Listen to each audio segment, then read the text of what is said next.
Hello friend, हम हैं आज स्लोवेनिया की लुबियाना जो मेन सिटी है।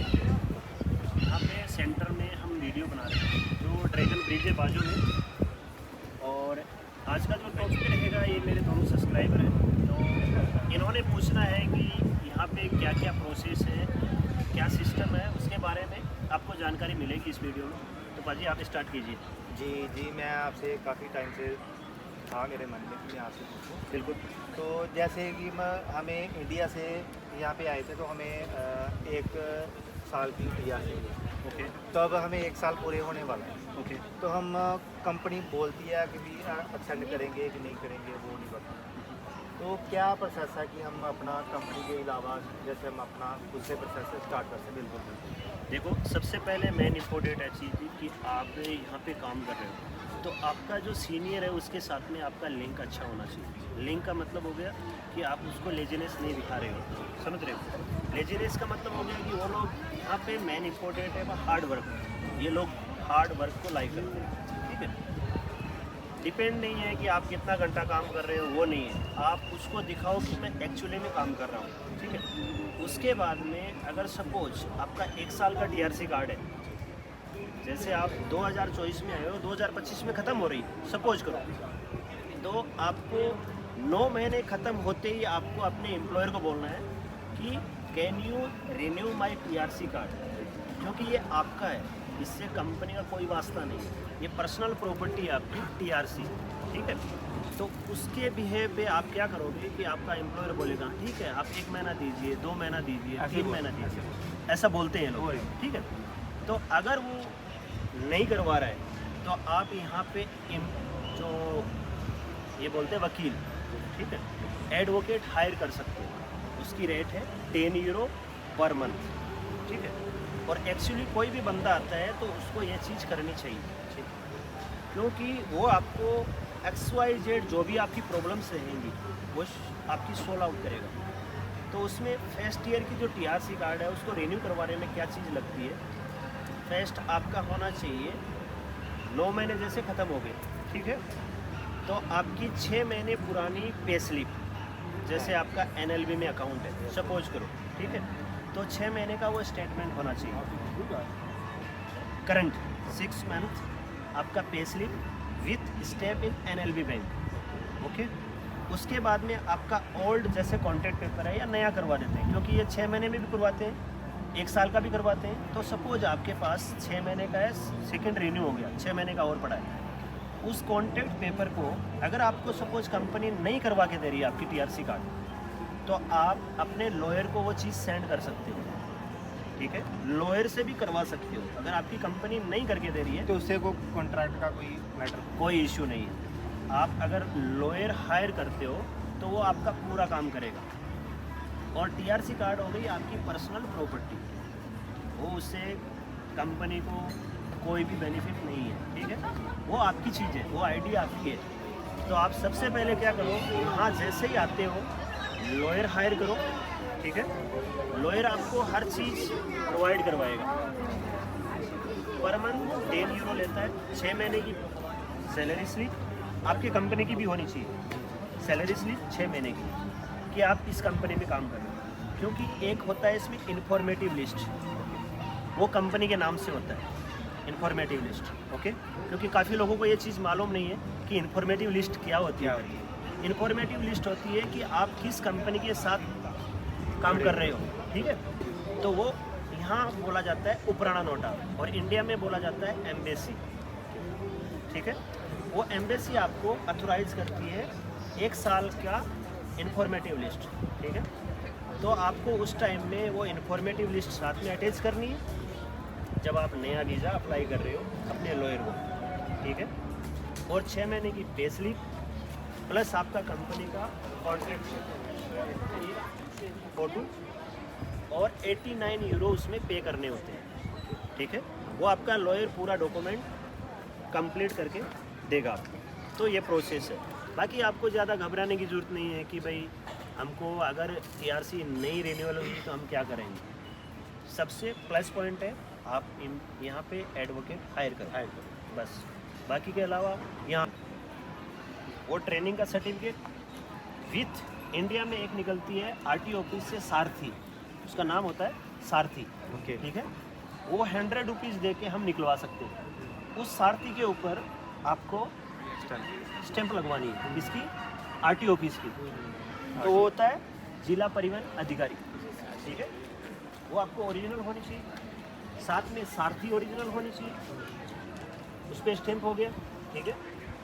उसके बाद में अपोस्टल और ट्रांसलेशन करना आपको स्लोवेनिया लैंग्वेज, और अपोस्टल करना। अपोस्टल होता है हमारी गवर्नमेंट उसको अथोराइज करती है, कुछ बंदों को मालूम नहीं है कि अपोस्टल क्या होता है, ट्रांसलेशन क्या होता है, ठीक है। तो आपको अपोस्टल विथ ट्रांसलेशन वो करवा के यहाँ मंगाने हैं। 6 महीने का आपका रूम अकोमोडेशन जो रजिस्ट्रेशन होता है यहाँ पे उपराना नोटा में, वो होना चाहिए, उस पर स्टैंप लगनी होनी चाहिए उपराना नोटा की, ओके।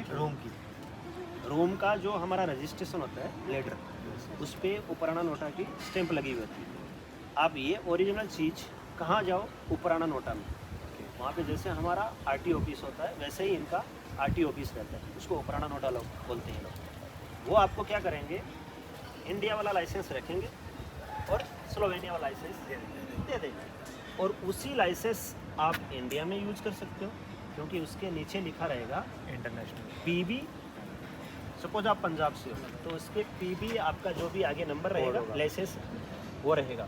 सपोज मैं राजस्थान से हूँ तो मेरा RJ23 आगे रहेगा, उसमें कोड होगा। आप इंडिया में भी चला सकते हो उस लाइसेंस से, यहाँ पे भी चला सकते हो, और उसकी वैलिडिटी है 5 साल। उसके बाद में अगर सपोज आपके मन में हो गया कि यार मैं अभी पॉसिबल है, मेरे पास पैसे हैं, करवा सकता हूँ, मैं अभी गाड़ी लेना चाहता हूँ, क्योंकि पंजाबी और गाड़ियों के शौकीन होते हैं, ठीक है।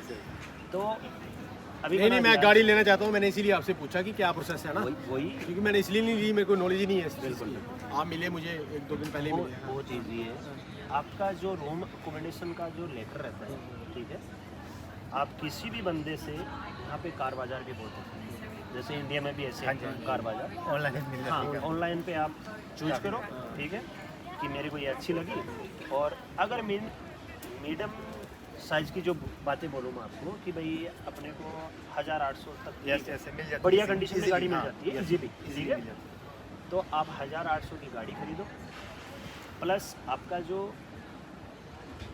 ट्रांसफ़र कर रहा है वो आपको 300 आपको उसका लगेगा fees. 800 300 1100 RC transfer, RC transfer होती है नाम पे। जो वो नाम पे हो जाती है, ठीक है। वो उसी टाइम जैसे हमने गाड़ी ली उसी टाइम आपको वो करवा के देगा 300 यूरो में। तो उसका जो वहाँ का आरटी ऑफिस है वो आपको उस पर स्टैंप लगा के देगा, आपकी गाड़ी 1 साल तक फिट हो गई। नेक्स्ट ईयर आपको फिर 300 यूरो देने पड़ेंगे, क्योंकि उसकी कंडीशन देखते होंगे ओके है या नहीं है। बहुत इजी है, हम गाड़ी भी ले सकते हैं, लाइसेंस भी ले सकते हैं, लेकिन हम लोग क्या करें, एक दूसरे को शेयर नहीं करते हैं बातें। Yes, yes, yes. सपोज आपको मालूम चल गई, ठीक है, आप दूसरे को शेयर नहीं करेगा, टाइम ही नहीं है, खली टाइम बल्ली। नहीं मिलता है। लेकिन यहाँ आके हम इंडियन सब कुछ कर सकते हैं, लेकिन हमारे पास हौसला होना चाहिए, ठीक है, जज्बा होना चाहिए कि यार क्या नहीं कर सकता, ठीक है, सब कुछ कर सकता है, लेकिन बंदे के पास जज्बा होना चाहिए, हाँ नॉलेज होनी चाहिए, और नॉलेज शेयर भी करनी चाहिए, ठीक है। नॉलेज शेयर करने से बढ़ती है और बढ़ती है, ज़्यादा बढ़ती है, ठीक है। हाँ, तो ये प्रोसेस है, ज़्यादा डिफ़िकल्ट नहीं है, ओके। तो मैं एक आपसे छोटा सवाल एक और पूछना चाहता हूँ। पूछो। तो इधर मतलब कि पीआर का क्या प्रोसेस है? जैसे हमें इतनी नॉलेज नहीं पीआर के प्रोसेस। देखो पहले main अगर चीज़ है- हमें अदर कंट्री शिफ्ट होना हो तो जैसे आजकल जैसे बच्चे हैं आजकल के जो हमारे पंजाब के हैं तो ज़्यादातर अमेरिका कनाडा वगैरह जा रहे हैं। अगर हमने इधर से मूव होना है, move सपोज होना तो किसी को क्या- कनाडा होना है, Yes. किसी को यूके होना है, किसी को जैसे मेरा ड्रीम अमेरिका होना है। है, जैसे मेरा ड्रीम है, मैंने घर से ही अपने गुरदासपुर से ही ड्रीम बना के आया था, अगर मैं जाऊंगा तो अमेरिका ही मैंने शिफ्ट होना है। तो कैसे वो क्या फिर बहुत इजी प्रोसेस है। यहाँ पे एक्चुअली क्या होता है, यूरोप में आपका 2 साल का TRC कार्ड कंप्लीट हो जाना चाहिए, 1 साल के बाद जो 24 extend होगा। मंथ आपको यहाँ काम करके हो जाना चाहिए। उसके बाद में क्या होता है, हमारा जो इन्फॉर्मेटिव लिस्ट होता है, काफ़ी लोगों को मालूम नहीं है ये चीज़ नहीं, क्या हमें होती नहीं है। आपको 20 महीने बाद में यहाँ की गवर्नमेंट अपने नाम से ट्रांसफर करती है इन्फॉर्मेटिव लिस्ट, उससे without company without company only आपके नाम पे। आप किसी भी कंपनी में जाओ, ओके इन्फॉर्मेटिव लिस्ट दो, तुरंत आप ज्वाइन कर सकते हैं। ठीक है, कंपनी की जरूरत नहीं है कंपनी की कुछ जरूरत डायरेक्टली नहीं। मतलब उनके पास डायरेक्टली जा हम सकते हैं गवर्नमेंट हाँ के पास। एम्प्लॉयर के साथ में हम डिस्कस कर सकते हैं कि भाई आप इतना पे कर रहे हो बाकी मेरे के साथ को। बात करें। हाँ वो चीज़ है मेन। आपके पास वो चीज़ अगर इन्फॉर्मेटिव लिस्ट है, 24 मंथ बाद में यहाँ पे एजेंसीज बनी हुई है, कनाडा भेजने के लिए भी है, यूके भेजने के लिए भी है, यूएस भेजने के लिए भी है। ठीक है, तो वो चार्जेस लेते हैं आपसे जी। लेकिन कुछ लोग सोचते हैं कि भाई मेरे को 3 महीना हो गया, 4 महीना हो गया, अभी मैं हायर करता हूँ। नहीं, ऐसा नहीं होता है। यहाँ की गवर्नमेंट आपको जब 2 साल का TRC कार्ड देगी ना, उसके बाद में हम अप्लाई कर सकते दूसरी कंट्री में भी जा सकते हैं, प्लस अपनी फैमिली को भी बुला सकते हैं। कुछ लोगों को ऐसा दिल में यार मैं उधर गया, मैं मेरी फैमिली को कैसे बुलाऊं। जब आप लॉयर हायर करोगे ना, वो सारी आपको हर चीज़ 1 बाय 1 आपका करेगी। लेकिन हम लोग क्या करते हैं, हमको मालूम ही नहीं है, इस चीज़ के बारे में किसी ने बताया भी नहीं। जी जी नहीं पता गलत है कि सही? क्योंकि हाँ, उस वो चीज़ तो के है। बारे में हमारे को इधर किसी भी यूट्यूबर ने नहीं बताया। और मेन चीज़ क्या होती है, आप नॉलेज जैसे ही शेयर करते हो एक दूसरे के साथ में शेयर करो वो चीज़ें। ठीक है, तो इजीली हम लोग कनाडा भी जा सकते हैं, फैमिली को भी बुला सकते फैमिली को भी बुला सकते हैं, लेकिन आपको हैं। हमें वो क्या कहते हैं अब आजकल जो मतलब ये डोंकी लगाने का सिस्टम है नहीं, वो नहीं, नहीं, नहीं, वो कुछ नहीं है आप लीगल आए हो, लीगल किसी कंट्री में जाओगे, आपको जितना मेरे को नॉलेज है, यहाँ की एजेंसी आपको वर्क परमिट में भेजेगी। किसी भी कंट्री में जाओगे, डायरेक्ट वो लोग क्या करते हैं, एम्प्लॉयर से डायरेक्ट कंपनी अटैच करवाते हैं वो लोग, आपका वीज़ा लग के जाएगा बाकायदा। तो उससे क्या है कि हम बाद में छुट्टी भी जा सकते हैं घर में, नहीं समझ रहे हो, क्योंकि हम परिवार वाले लोग हैं, हमारी फैमिली के साथ रहना चाहते हैं। ठीक है, तो हम इजीली आ सकते हैं, जा सकते हैं। और मैं जो आपके सब्सक्राइबर हैं जो आना चाहते हैं यहाँ पे स्लोवेनिया में, तो यही है कि बट मैं उनको कहना चाहता हूँ सभी को जिन्होंने सोचा है कि मैंने कनाडा जाना है, अमेरिका जाना है, न्यूजीलैंड जाना है, ऑस्ट्रेलिया जाना है, मैं उनको कहना चाहता हूँ कि यहाँ पे भी सैलरी अच्छी बनती है। जी जी जी ये नहीं है कि आप कनाडा जाओगे तो वहाँ पे अच्छी बनेगी, जी अमेरिका में तो चलो बनेगी पर वहाँ पे 2 नंबर होना पड़ता है, जो भी है ना सिस्टम डोंकी वाला। पर यहाँ पे भी अच्छी सैलरी बनती है और कम पैसों में बनती है। आप कनाडा जाओगे 20-25 लाख लगा के, ऑस्ट्रेलिया जाओगे, न्यूजीलैंड लगा जाओगे, पर यहाँ पे भी अच्छी सैलरी बनती है। और मैं अपने जितने भी जो बंदे यूरोप में आना चाहते हैं, स्लोवेनिया में आना चाहते हैं, जो आपके थ्रू यहाँ पे जो भी सब्सक्राइबर हैं जो वीडियो देखते हैं, मैं उनको कहना चाहता हूँ कनाडा वाले भी बंदे इतना पैसा नहीं भेजते शुरू में जितना स्लोवेनिया वाले भेज रहे हैं। क्योंकि स्लोवेनिया जो कंट्री है वो आपको वर्क परमिट दे रही है। वर्क परमिट दे रही है और जर्मनी से ऊपर है जीडीपी जो है, अमेरिका और जर्मनी से ऊपर है स्लोवेनिया की जीडीपी। आज का रेट रह लो 94 चल रहा है यूरो का। और यहाँ पे चलो सैलरी की आपने बात करी, हम करते नाइट में, यहाँ पे सैलरी का भी डिफरेंस अलग अलग है। कोई बंदे किसी का क्या जॉब टाइटल है, किसी का क्या है। जैसे मैं हूँ मैं शुरू में आप बताओ मेरे को, जब फेस्ट में आप आए थे आपकी कितनी सैलरी मिलती थी आपको? स्टार्टिंग की बात बोल रहा हूँ। मैं जब शुरू में आया था, जो मेरा एजेंट था, जो भी मेरा इंटरव्यू हुआ एम्बेसी में हुआ, यहाँ पे हुआ, कंपनी में हुआ, मैं यही सोच के आया था कि मेरे को सैलरी मिलेगी 1200-1300 यूरो। बताया भी उतना था उन्होंने कि 1200-1300 900 से यूरो 800 से 900 यूरो बताते हैं। वो आप इंडिया में कन्वर्ट कर लो, खुद जो भी सब्सक्राइबर हैं जो देख रहे हैं, 800 से 900 वो जो भी रेट चल रहा है वो कन्वर्ट कर लो। 12 से 1300 यूरो बताया था। बट जब हम यहाँ पे आए, शुरू में तो चलो हम काम ज़्यादा नहीं करते रहे, क्योंकि मैं हूँ स्कैनिंग डिपार्टमेंट में, स्पार कंपनी इंटरनेशनल पूरे वर्ल्ड में है। बिल्कुल। मैं करता हूँ नाइट, ओके। मैं करता हूँ नाइट और स्पार कंपनी में करता हूँ। जो दिन में करते हैं उनकी सैलरी अलग है, जो रात में करते हैं नाइट क्योंकि का जो अलग है। गवर्नमेंट की पॉलिसीज हैं, एथिक्स हैं, रूल्स हैं, रेगुलेशंस हैं, जो भी हैं, तो जो रात में करते हैं उनका 1.5% बढ़ जाता है। जैसे मैं करता हूँ नाइट शिफ्ट का ज़्यादा है। मैं मेरे हर रोज़ मेरे लगते हैं 7 घंटे ओके। और मैं 6 day working, 7 day per day मैं काम करता हूँ। नहीं, अप्रोक्सीमेटली आप ये बताओ कि अभी मैं फ़िलहाल मंथ का इतना अर्न कर रहा हूँ, क्योंकि लोगों के दिमाग लोगों के में वो दिमाग में, चीज़ें हैं कि हाँ भाई आप अर्न कितना कर रहे हो, नहीं समझ रहे हो। मैं सभी को बताना चाहता हूँ जो स्लोवेनिया आना चाहते हैं, आई डोंट नो आप कहाँ पे जाना चाहते हैं, यूरोप में किस कंट्री में जाना चाहते हैं, बट जो स्लोवेनिया में आना चाहते हैं, यहाँ पे आना चाहते हैं, मैं अपना एक्सपीरियंस बताऊँ, मेरे को यहाँ पे 10 महीने हो गए हैं। ओके।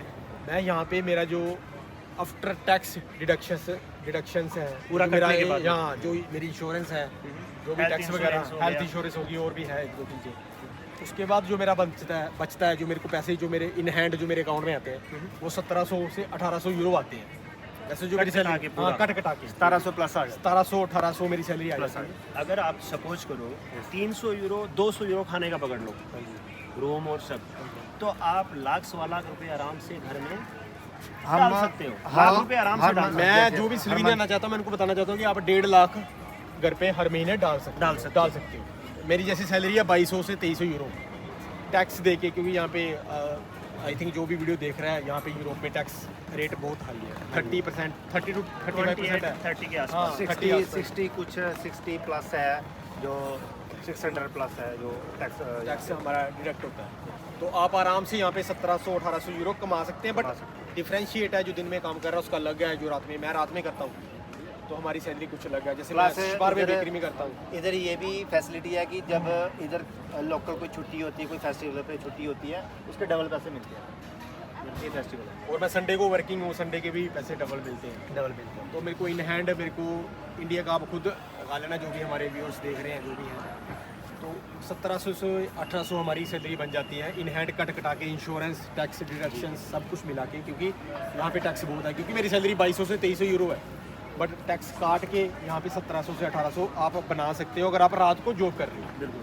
अगर आप दिन में कर रहे हो तो 1400 से 1500 आप बना दिन में भी सकते करो। हैं। हाँ। और यहाँ पे एक बेनिफिट ये है कि 7-8 घंटे से ऊपर आपको नहीं लगवाती कंपनी। 8 घंटे के बाद 8 घंटे के ऊपर नहीं लगवाती। वो अलग है कि आप ओवर टाइम लगाना चाहते हो, ओवर टाइम नहीं, आपको यहाँ आके मेरे को ये बताओ, यहाँ आने के बाद में आपको अभी 1 साल हो गया, सपोज करो, आपको अभी फीलिंग कैसी है? आप हैप्पी हो या नहीं हो? क्योंकि व्यूअर्स ये चीज़ को देखते हैं कि यार 1 साल तक हो गया इसको, एक काम कर रहा है, फील इसकी कैसी है करके, क्योंकि लोग वो चीज़ ज़्यादा जानना चाहते हैं। भाई आप संतुष्ट हो इस चीज़ से कि मैं पैसा कमा रहा हूँ, मैं हैप्पी हूँ, वो चीज़ है मेन चीज़। मैं आपको एक चीज़ बताना चाहता हूँ, हर बंदा यहाँ पे किसी ना किसी कंपनी में लगा होता है। बिल्कुल। कोई कंस्ट्रक्शन में है, कोई रेस्टोरेंट में है, और हम हैं शिपार में, जो मतलब इंटरनेशनल कंपनी है। और मैं बाकियों का नहीं बोल सकता, जो मेरा अपना पर्सनल लगभग को एक्सपीरियंस मालूम नहीं होगा, मैं बता दूं अभी कि स्पार्क एक ऐसी कंपनी है जो फूड डिलीवरी का पूरा सामान पूरा यूरोप में, वो जैसे हमारे ग्रोसरी स्टोर हो गए वैसे वो सप्लाई करती है।